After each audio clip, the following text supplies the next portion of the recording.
My mother slapped me across the face at Thanksgiving because I refused to cancel my wedding and give my younger sister a real chance with my fiancé. My name is Merritt Calloway, and for nearly 9 years, I had paid my family's mortgage shortages, car repairs, business failures, and emergencies without asking for anything back.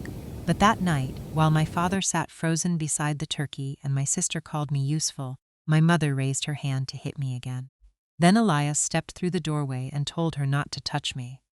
What none of them knew was that I had already found the credit card opened in my name, the $46,000 home equity loan, and $74,360 in receipts. Chapter 1: The Strong One. Always Paz. My mother slapped me across the face at Thanksgiving because I refused to end my engagement and give my younger sister a chance with my fiancé. The room went silent before the sting reached my cheek. I sat on the folding chair my parents brought in from the garage every holiday, while everyone else had a matching wooden seat. Kelsey watched from across the table, her plate untouched, as if she already knew exactly how the evening would end. My mother, Darla Calloway, stood beside the turkey. For 10 minutes, she had explained that I was stronger than Kelsey, that Kelsey had suffered enough disappointments, and that a good sister knew when to step aside. She said Elias and Kelsey had a natural connection. She said I should postpone the wedding and let him decide what he truly wanted without the pressure of an engagement. I asked whether Elias had ever told her he wanted Kelsey. Darla looked toward my father instead of answering. I said no. Her palm struck the left side of my face. My father stopped carving the turkey, but he did not move.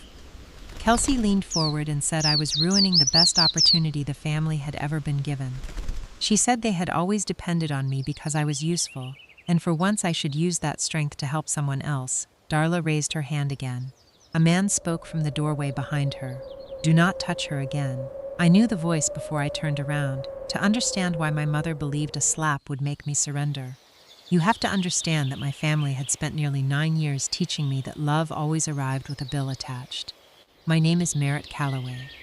I was 34 that Thanksgiving, and I had worked as a registered dental hygienist at Oakline Family Dental in Westerville, Ohio, since 2014. I earned a stable living, around $79,000 a year. It was enough to rent a clean apartment, contribute to retirement, and buy groceries without checking my bank balance at the register. It was not enough to support 4 adults indefinitely, but that distinction never seemed to matter to my family. At work, people described me as reliable. I remembered which patients needed the chair raised slowly because of back pain. I kept clean records.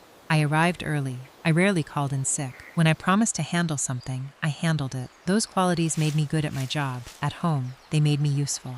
My mother had assigned my sister and me our roles when we were children. Kelsey was sensitive. I was strong. Kelsey needed encouragement. I could take care of myself. If Kelsey cried, someone comforted her. If I cried, my mother reminded me that I was the older sister and should know better. Kelsey was 29 by the time of that Thanksgiving. But in my mother's mind, she remained the child who needed one more chance. I was the child who needed nothing. The money began in January of 2017 when my father's hours at the warehouse were cut. My mother called and said the gas bill was overdue. It was winter, the amount was manageable, and the situation sounded genuinely urgent. I paid it that evening. My mother hugged me and said I was the only person she could always count on. My father told me he did not know what they would do without me. I remember how warm those words felt. I did not understand then that I was being rewarded for solving a problem they would soon learn to create again. After the gas bill came part of the mortgage, then a car repair, then a medical copay, then the furnace. Every request was described as temporary. Every crisis came with a deadline that left no time to think. Whenever I helped, my mother became affectionate. My father called to ask how work was going. Kelsey sent messages saying I was the best sister anyone could have. Whenever I asked questions, the warmth disappeared. Once, I asked my mother to send me the original invoice before I paid a contractor. She stopped speaking to me for 3 days. Kelsey posted online that success changed people and made them forget who had been there first. My father called and said my mother was deeply hurt that I no longer trusted the family. I transferred the money that afternoon. That night, my mother texted that she knew I was still the daughter she could depend on. I learned the lesson they wanted me to learn.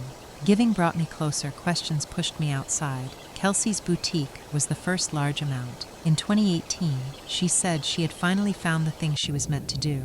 She needed $14,500 for rent, inventory, signage, and a launch event. My mother said investing in family was different from lending money to a stranger. I emptied most of my savings. The boutique closed before its first anniversary. Kelsey blamed the location, the economy, and customers who did not understand her vision. My mother kept the photograph of Kelsey cutting the grand opening ribbon on the refrigerator. It stayed there long after the store was empty. More opportunities followed. A training program Kelsey abandoned. A newer car she said she needed for her image. Insurance payments. Repairs. Emergencies that always seemed to become mine before I had agreed to anything. There were no repayment schedules, no written agreements, only my mother's promise that Kelsey needed time. My coworker Talia Monroe saw more than I wanted her to. Talia was 37 and had worked beside me long enough to recognize the expression I wore whenever my family called during office hours. She covered patients when I left early. She switched shifts when my mother said something had happened at the house. In 2023, she helped rearrange an entire week after I dropped a continuing education course to deal with one of Kelsey's debts. My manager told me I was excellent at my job but could not keep allowing family emergencies to disrupt patient care. I told him it was temporary. Later, Talia said my family's temporary problems lasted longer than anything else in my life. I laughed because admitting she was right would have required me to change. Earlier that year, on my 32nd birthday, my mother called a little before 9 at night. When her name appeared on my phone, I smiled because I thought she had remembered. She had not. The furnace had stopped working. The house was cold. My father did not know who to call. I drove from Westerville to Gahanna, paid the repair technician, and waited until the heat came back on. My father thanked me. My mother complained about the cost. Kelsey was not there. No one said happy birthday. On the drive home, I stopped at a gas station and bought a single slice of chocolate cake in a plastic container. I ate it in my parked car and told myself they had simply been stressed. My grandmother Inez would not have believed that excuse. She was my father's mother and the only person in the family who regularly asked whether I had eaten, whether I was sleeping, and whether anyone was taking care of me. She once told me that people called me strong when what they really wanted was for me to stay quiet. Inez died in 2022 at 82. She left me a wooden recipe box and a sealed envelope with my name on it. On the front, she had written that I should open it when carrying everyone became too heavy. I placed the envelope beneath her apple cake recipe and left it there. Opening it would have meant admitting I was carrying something. In September of 2023, I stopped at Sunrise Grill on State Route 3 after a long shift. A man at the next table asked to borrow my pen so he could finish some paperwork. His name was Elias Vance. We talked until the staff began wiping down the tables around us. He asked what I did when I was not working. I told him about my parents, my sister, and the problems I was always helping solve. He shook his head and asked what I did for myself. I did not know how to answer. When I walked out of Sunrise Grill that night with his number in my phone, I thought I had met a man who saw me differently. I did not yet understand that anyone who saw me as a person would become a threat to a family that only valued what I could provide.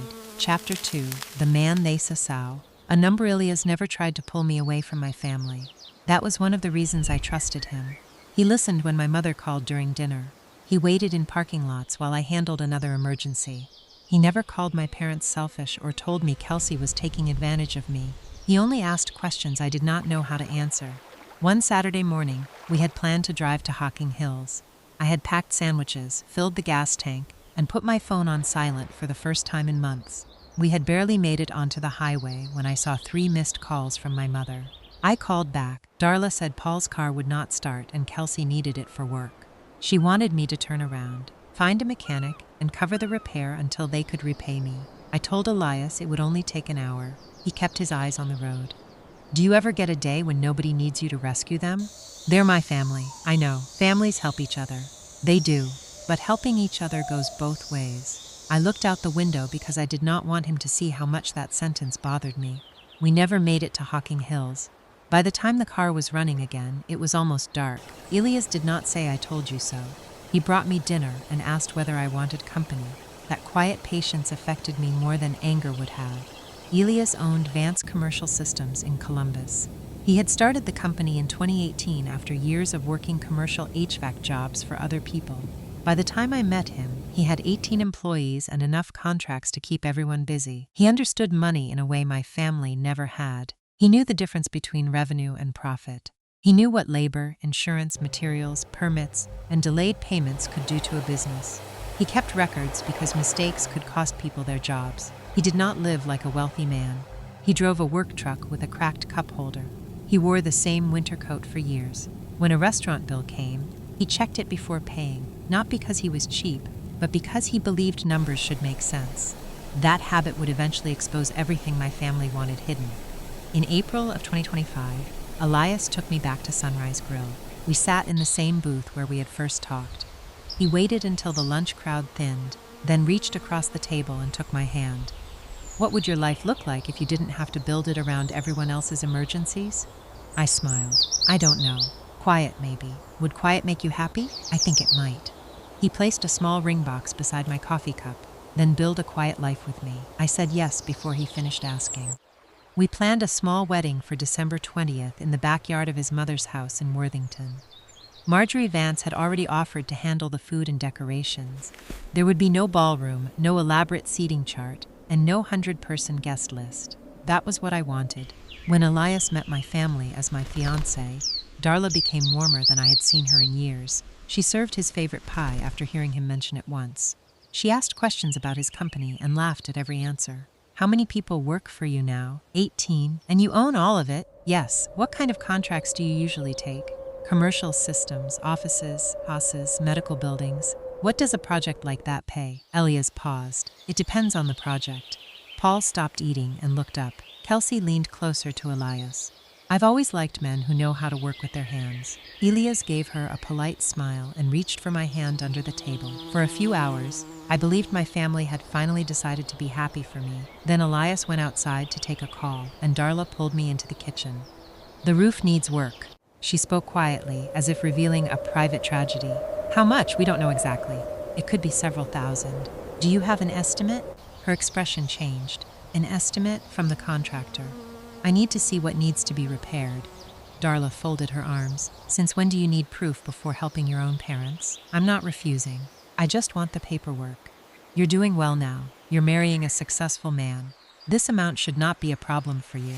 I felt the old reflex telling me to apologize and transfer the money before she could become colder. Instead, I said I would look at the estimate when she sent it. She never sent one. That was the first time I left my parents' house without fixing the problem they had placed in front of me.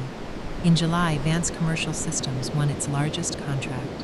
The project was worth $1,760,000 and involved replacing the HVAC system at a distribution center over 14 months. That number sounded enormous, but Elias explained that most of it would go toward labor, equipment, materials, insurance, and operating costs. My family heard only $1.76 million. A local business paper ran a photograph of Elias at the job site. The next time I visited my parents, the article was taped to the refrigerator beside Kelsey's boutique opening photo. My dental hygiene certification had never been displayed there. Neither had any of my employee awards. But Elias's contract had earned a place within days. Kelsey's behavior changed after the article appeared.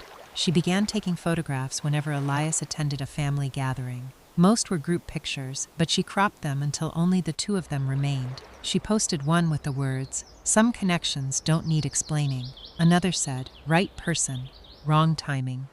Darla commented beneath it, "Some things were always meant to happen."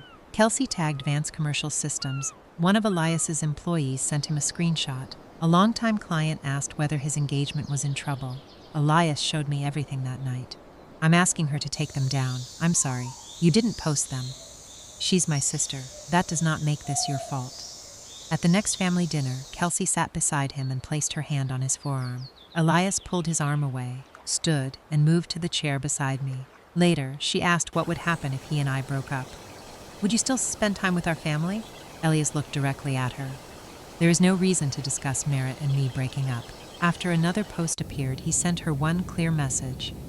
"I have never had a romantic relationship with you. Remove the photographs and stop using my name or my company to create that impression.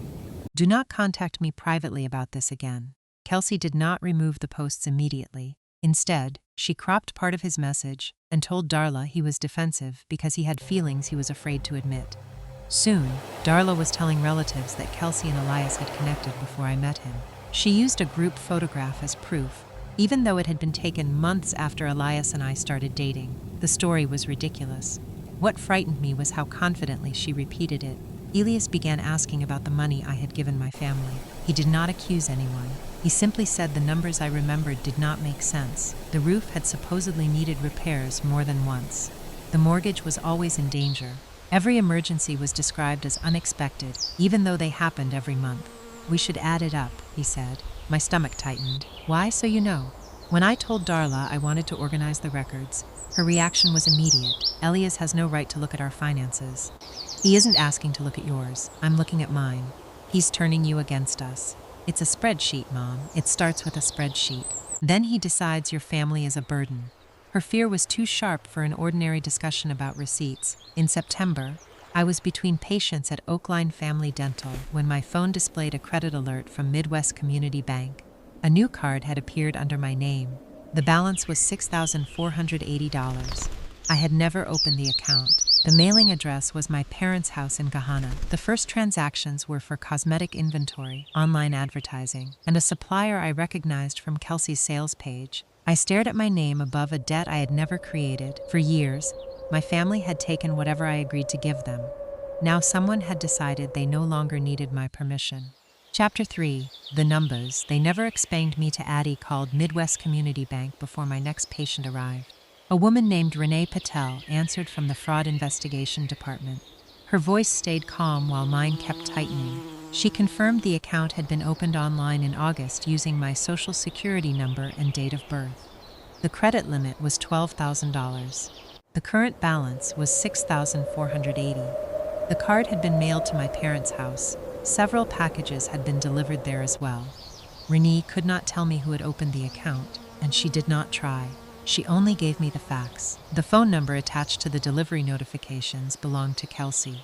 The email address contained the name she used for her online cosmetics business. I need you to freeze the card immediately, Renee said. Then contact all 3 credit bureaus and place a freeze on your reports. My sister used it. We have indicators, she said. We do not have a final determination yet. I appreciated that she did not pretend certainty was the same as proof. She walked me through the Spusbjerg process, told me to preserve every email and screenshot, and explained how to file an identity theft report.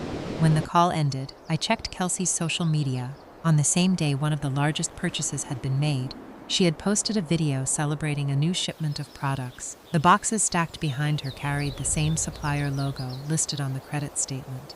The video had been filmed in my parents' garage. I saved everything. For the first time, my habit of keeping records did not feel like another way of serving my family. It felt like protection. I returned to work, but my hands were not as steady as usual. Talia noticed before I said anything. She followed me into the break room and closed the door. What happened? There's a credit card in my name. Her face changed. I didn't open it. Who did? I think Kelsey used it. It was mailed to my parents' house. Talia sat across from me. Has there ever been a time when they helped you without making you pay for it later? I opened my mouth, then closed it. I could remember favors. I could not remember one that had not eventually become evidence that I owed them. That afternoon, I contacted Dana Whitaker, an attorney in Columbus who handled consumer fraud cases. Dana explained that most of the money I had willingly given my family would be difficult to recover because there were no loan agreements. Paying part of a mortgage did not give me ownership in the house. My parents could legally borrow against their own property. The credit card was different. If the account was opened without your consent, protect your credit first, she said. Do not confront anyone until your records are secure. She told me to keep the originals somewhere my family could not reach. Elias and I spent the next several evenings at my kitchen table. We sorted bank transfers, canceled checks, repair invoices, old emails, and messages from Darla. At first, I tried to explain each payment. The furnace had failed. Paul had lost hours. Kelsey had needed inventory. The car had been unsafe. Elias never argued with my reasons. He only entered the numbers when we finished. The total was $74,360. $31,710 had gone toward mortgage shortages and utilities. $14,500 had gone to Kelsey's boutique. $7,950 had paid for the esthetician program she abandoned. $4,200 had covered the down payment on her car. Another $16,000 had disappeared into repairs, insurance, and emergencies. I stared at the spreadsheet. It did not look like money anymore. It looked like every vacation I had postponed, every class I had skipped, and every month I had told myself I would start saving seriously once my family became stable. They had never become stable because my money had allowed them to avoid becoming responsible. Elias studied the mortgage payments. These don't make sense. What do you mean? The amount you covered should have reduced some of the pressure. But your mother kept describing the same crisis. He searched the public property records through the Franklin County Recorder. That was where we found the home equity line of credit. Darla and Paul had borrowed $46,000 against the house in March of 2023. The loan itself was legal. The lie surrounding it was not something I could ignore. During the same period they had access to that money, Darla had repeatedly told me the house was close to foreclosure unless I helped. I called Paul. "Did you know about the home equity line?" Silence. "Dad," I heard him breathe. Then Darla's voice came through the phone. "Why are you interrogating your father?" I asked him a question. "Elias is putting ideas in your head. The county record has both your names on it. That is none of his business. It became my business when you kept asking me to save a house you were borrowing against." She ended the call. Paul never answered. His silence no longer sounded innocent, it sounded chosen. I canceled the automatic transfer I had used to help with the mortgage. I changed passwords, closed linked accounts, froze my credit, and sent Dana copies of every document. A few days later, Darla called because the usual payment had not arrived. "The mortgage is due. Send me the statement. You know what we need. Send me the statement and the lender information." Her voice hardened. "You never spoke to me this way before, Elias. That doesn't mean he taught me. It means no one else wanted me to learn." She invited me to Thanksgiving and said the family needed to discuss something important. By then, I knew about the card, the $74,000, the home equity loan, and the lies about Elias. I still went. My accounts were protected. Elias knew where I would be. He had to handle a problem at a job site, but he planned to pick me up at 7:30. I wanted to hear what they would say when they believed I was still alone. When I arrived for Thanksgiving, the folding chair was already waiting at the far end of the table. No one commented on it. They did not need to. Kelsey had a wooden chair across from me. Paul carved the turkey with his eyes fixed on the cutting board. Darla moved through dinner with the calm concentration of someone waiting for the right moment to begin a performance. When the plates were nearly empty, she stood. She said the family had been worried about me. She said Elias and Kelsey had a connection that I was refusing to acknowledge. She said an engagement should not prevent a man from recognizing the person he was truly meant to be with. Then she looked directly at me. "You need to step aside and give your sister a real chance with him." I let the silence sit for a moment. "Has Elias ever told you he wants Kelsey?" Darla glanced toward Paul. He lowered his eyes. That was the only answer I needed. "I am not ending my engagement for a story the two of you invented." The slap came so quickly that the room shifted before I understood what had happened. My cheek burned. My ear rang. Paul's carving knife stopped against the plate, but he remained seated. Kelsey pushed back from the table. "You could do one thing for someone besides yourself," she said. "You are supposed to be the strong one. You are only useful when you actually help this family." Darla lifted her hand again before she could reach me. Elias stepped through the doorway. He caught her arm without twisting it and placed himself between us. "Do not touch her again." Darla stared at him. Kelsey stood so fast that her chair scraped across the floor. Elias did not look at either of them when he spoke. "I have never wanted a relationship with Kelsey." I told her that clearly and in writing. "Neither of you gets to decide what I want or speak for me." Then he turned to me. His voice changed. "What do you want to do?" No one had ever asked me that inside my parents' house. I rose from the folding chair. "I want to leave." Paul half rose from his seat, then sat down again. Elias and I walked out together as the house disappeared behind us. I realized I had not left a family that night. I had left a system that only made room for me when I was willing to pay for the seat. Chapter 4. The Family Intervention. They planned for Melias drove me to his mother's house in Worthington without asking me to explain what had happened. Marjorie opened the door in slippers and a navy robe. Her eyes moved from Elias to the red mark on my cheek, but she did not demand an answer. She brought me a towel wrapped around a bag of ice and prepared the guest room. "You do not have to tell me anything tonight," she said. "You just need somewhere safe to sleep." The word safe nearly broke me. My own mother had struck me in front of relatives, and the woman who was not yet legally part of my family was the one making sure I had clean sheets and a locked door. I sat on the edge of the bed with the ice against my face. Elias crouched in front of me. I should have gotten there sooner. You did not know. I knew something was wrong. You came. He nodded, but the anger in his face did not disappear. I heard Kelsey call you useful. I looked down at my hands. That is what I have always been. No, he said. That is what they decided to use. The next morning, I went to work because routine felt easier than thinking. I covered the mark with makeup, but Talia noticed before my first patient arrived. She waited until we were alone near the supply room. Did someone hit you? I stared at a box of surgical masks. My mother. Talia did not ask what I had done to provoke it. She did not tell me Darla probably had not meant it.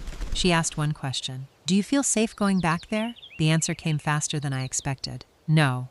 Saying it aloud changed the shape of the entire event. It was no longer an argument that had gotten out of hand. It was no longer a private family matter. I had been hit because I said no, and everyone at the table had been expected to accept it. I took the rest of the morning off. Donna reviewed the dispute packet Renee had already helped me begin, organized the supporting records, and confirmed that every original document was stored somewhere my family could not reach. Renee later verified that the account remained frozen while the investigation continued. By then, Darla had already started telling her version of the story. She called my aunts, cousins, and anyone else likely to listen. According to her, Elias had isolated me from my family and convinced me to shut down financial help my parents depended on. The slap became a moment of stress. Kelsey's posts became an innocent misunderstanding. My refusal to end the engagement became proof that I had chosen a man over my own blood. Darla said the family needed to bring me back to my senses. She called it an intervention. My Uncle Warren called me 3 days after Thanksgiving. Warren was my father's older brother. He had owned a home repair business for years before cutting back his hours.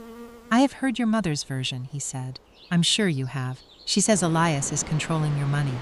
My money was already being controlled. Elias is the first person who asked where it was going. Warren was quiet. I remember you paying for that furnace. That was not the only thing. I know. He told me Darla wanted everyone to meet at my parents' house. I refused immediately. I'm not going back there. Then come here. To your house. If there is going to be a family meeting, it can happen somewhere nobody gets to corner you. I agreed under conditions. Elias would come with me. Marjorie would know where we were. My car would remain near the driveway. Dana would keep every original document. I would bring copies and leave the moment anyone threatened me. I was not going there to ask for my family back. I was going to correct the story Darla had spread and tell them, in front of the same people she had recruited against me, that the money was over. Before the meeting, Elias printed every message Kelsey had sent him. There were photographs taken at crowded family events, cropped until the other people disappeared. There were captions implying a secret relationship. There was his written demand that she stop. There were also messages from employees and a client asking whether his engagement was in trouble. Kelsey had known exactly what she was doing. She knew you had already said no, I said. She did, and she kept pretending. She needed the lie to exist longer than the truth. On December 6th, we arrived at Warren's house just before 6. Darla, Paul, and Kelsey were already there. 2 aunts sat on the couch. A cousin stood near the kitchen. Another relative had placed herself beside Darla, as if physical proximity could establish who was right. Warren remained near the fireplace. Darla looked at the folder in my hands. So this is what Elias has turned you into. I removed my coat. No, this is what keeping records turned me into. She started the meeting with a calm voice. She said I had changed. She said Elias had convinced me my family was a burden. She said Kelsey had misunderstood his kindness and had never intended to interfere with our engagement. She said Thanksgiving had been emotional for everyone. Then she said the sentence she had clearly practiced. We just want our daughter back. I looked around the room. Nobody had asked whether I wanted them back. I am not here to debate who Elias loves, I said. He has already answered that. I am here because Mom used that story to hide a financial problem. Darla shook her head. This is not about money. Then why did everything change after Elias received the contract? Kelsey crossed her arms. Because we thought he could finally help this family get somewhere. The words came out before she could stop them. No one moved. I looked at her. Help the family how? She glanced at Darla. I mean, he is successful. He has resources. You do not need as much help as I do. Elias placed the printed messages on the coffee table. I told Kelsey in writing that I had no interest in her, he said. She continued posting after that. My aunt picked up the top page. Kelsey's face tightened. That is private. You tagged my company, Elias said. You made it public. I opened my folder. The first page showed the total $74,360. I explained the categories without reading every transaction: mortgage, shortages, and utilities, Kelsey's boutique, her abandoned training program, her car, repairs, insurance, and repeated emergencies. Each category had bank transfers, canceled checks, receipts, or messages attached. One aunt whispered that she had thought I helped only a few times. Darla lifted her chin. You gave that money willingly. Yes, I said. Because every time I hesitated, you told me the family would collapse without me. You cannot turn gifts into accusations. I am not asking for the gifts back. That unsettled her more than if I had demanded repayment. I placed the bank letter on top of the spreadsheet. This account was not a gift. I explained that the card had been opened with my social security number, mailed to my parents' house, and used for products connected to Kelsey's business. I showed them the delivery information, the attached phone number, and the video Kelsey had posted from my parents' garage. Kelsey stared at the floor. Darla spoke quickly. We were handling it.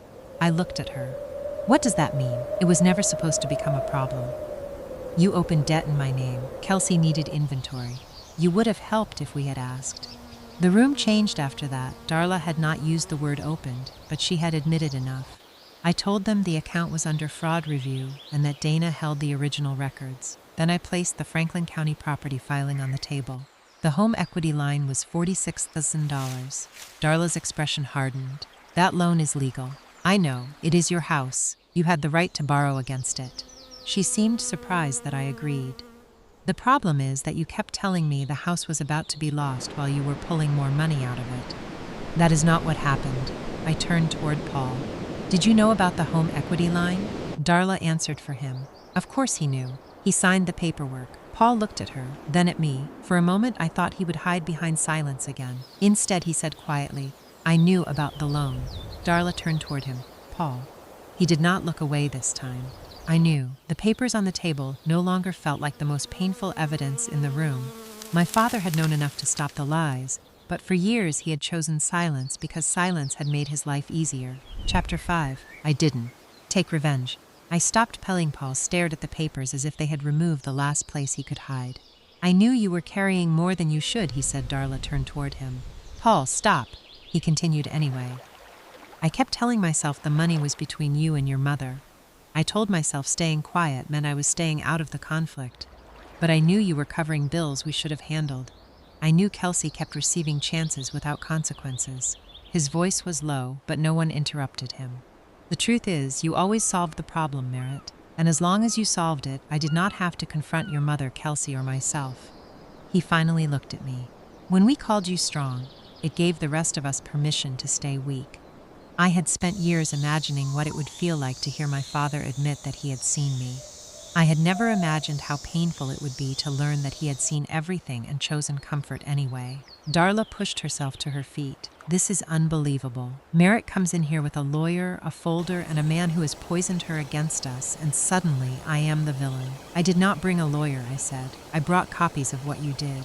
You are humiliating your own parents. No, I am refusing to hide what happened. Kelsey will never recover from this. Kelsey sat with her arms folded, her face pale and angry. I looked at her. Recover from what, exactly? Being told no by a man who never wanted her, or being expected to take responsibility for debt opened in my name. She looked away. One of my aunts said the matter should have stayed private. I had heard that argument my entire life. Privacy had always meant silence from the person being harmed. It was private for almost 9 years, I said. Privacy protected the people benefiting from it. Warren moved away from the fireplace. He looked at Paul. You did not protect this family. You let one daughter finance everyone else's silence. Then he crossed the room and stood beside me. He did not speak for me. He did not need to. For the first time that evening, I did not feel like the only person standing on my side of the truth. I closed the folder. I am not asking for the $74,360 back. Darla stared at me. I am not asking for the house. I am not asking anyone here to choose me over you. I am not asking for an apology you do not mean. Her expression shifted because she had expected a demand she could call selfish. What I am telling you is that the money is over. I listed the changes one by one. The automatic transfers had been canceled. The linked accounts were closed. My credit was frozen. I would not pay the mortgage, utilities, repairs, insurance, or Kelsey's debts. Any future financial request had to be made in writing. The credit card would be handled through Midwest Community Bank and Dana Whitaker. My parents would have to speak directly with their lender and a credit counselor. Darla shook her head. You would let us lose the house. No, I am letting you deal with your own house. I reached into my purse and removed the spare key I had carried for years. They had given it to me because I was the one who came when the furnace failed, when a pipe leaked, when Paul's car would not start, or when Darla decided an unpaid bill was suddenly my emergency. I placed the key on the coffee table. This key never meant I belonged in that house. It meant you could call me whenever something broke. I pushed it toward my mother. I am not the family repair service anymore. Darla called my name as I picked up my coat. For the first time, she sounded frightened instead of commanding. I did not turn around. Elias held the door open, and we walked outside without threatening anyone, taking anything, or waiting for permission. The cold air touched the same cheek my mother had struck on Thanksgiving. I expected to feel triumphant. Instead, I felt grief with room to breathe. I had not destroyed my family. I had only removed myself from the system that protected them from the consequences of their own choices. Those consequences did not arrive with sirens or a courtroom. They began with unpaid bills that no longer became my emergency. Midwest Community Bank placed the disputed account under formal investigation and stopped treating the balance as my responsibility while the review continued. Dana handled the correspondence with the bank and any responses from my parents, so I did not have to negotiate directly with them. No one was arrested at the family meeting, and the bank did not immediately force Kelsey into a repayment agreement. It reviewed the application records, delivery information, purchases, and connected contact details before pursuing the people responsible for opening and using the account. Kelsey deleted every post involving Elias. Vance Commercial Systems preserved the screenshots and messages in case another employee or client questioned the rumors. Darla and Paul had to contact their lender themselves. They met with a credit counselor, reduced their spending, and began deciding whether they could afford to remain in the house. There was no instant courtroom victory and no miraculous inheritance. The difference was simpler. Their financial crisis still existed, but it no longer belonged to me. Kelsey sent me a long message accusing me of destroying the family, humiliating our mother, and choosing Elias over blood. She said I had taken away her chance at stability. She never apologized for using my identity. She never asked whether my face had healed after Thanksgiving. I forwarded the message to Dana and blocked her number. A week later, Paul came to Marjorie's house. He stood on the porch with his coat pulled tightly around him and did not ask to come inside. I am sorry, he said, not only because I knew about the loan. I am sorry because I saw how much you were carrying and decided it was easier not to interfere. I let your mother speak for me. I watched her hit you, and I stayed in my chair. I believed he regretted what he had done. Regret did not automatically restore access to my life. I handed him the business card of a credit counselor. This person can help you make a plan. He looked at the card, then back at me. You are not coming back, are you? Not to the way things were. He nodded and walked away. For the first time, I had offered my father a resource without becoming the resource myself. At work, I enrolled in the continuing education course I had abandoned 2 years earlier. Talia helped me rearrange my schedule. When I thanked her, she smiled. You do not owe me a rescue in return. I began directing the money I had once sent to Gahanna into an emergency fund and a savings account for the home Elias and I hoped to buy someday. I did not become wealthy. I simply stopped financing everyone else's refusal to grow up. A few days before the wedding, I opened my grandmother Inez's recipe box to make her apple cake. The sealed envelope was still beneath the recipe card. I finally opened it. She had written that noticing what other people needed was one of my gifts, but no gift should become a sentence. She wrote that being needed was not the same as being loved. A real family would ask whether I was all right before asking what I could do for them. I sat at Marjorie's kitchen table and cried until I could no longer read the page. Inez had seen the truth long before I was ready to name it. Elias and I were married on December 20th in Marjorie's backyard, just as we had planned before Thanksgiving. Talia was there. Warren was there. Marjorie stood beside me while I adjusted my dress and told me I did not have to earn my place in her family. Darla and Kelsey were not invited. Paul had apologized, but an apology did not automatically restore access. I was no longer arranging important days around the comfort of people who had made my pain convenient. During our vows, Elias did not promise to rescue me. He promised to ask what I wanted, to listen to the answer, and never to use my strength as an excuse to leave me carrying everything alone. After the wedding, I placed the folder of receipts in a drawer. I did not burn it or display it. The papers proved what I had survived, but I no longer needed to carry them like a weapon. That evening, I sat at a small table with people who wanted me there. There was no folding chair. No unpaid bill waited beside my plate. No one asked what I could repair, cover, or sacrifice. Marjorie asked how the day had felt for me, and everyone stayed quiet long enough to hear the answer. I did not recover the money or the years I had lost. What I recovered was the right to believe that love should not depend on how useful I was. What is one boundary you are proud you finally kept? If stories about quiet strength, hard-earned justice, and choosing yourself speak to you, stay with us for the next one.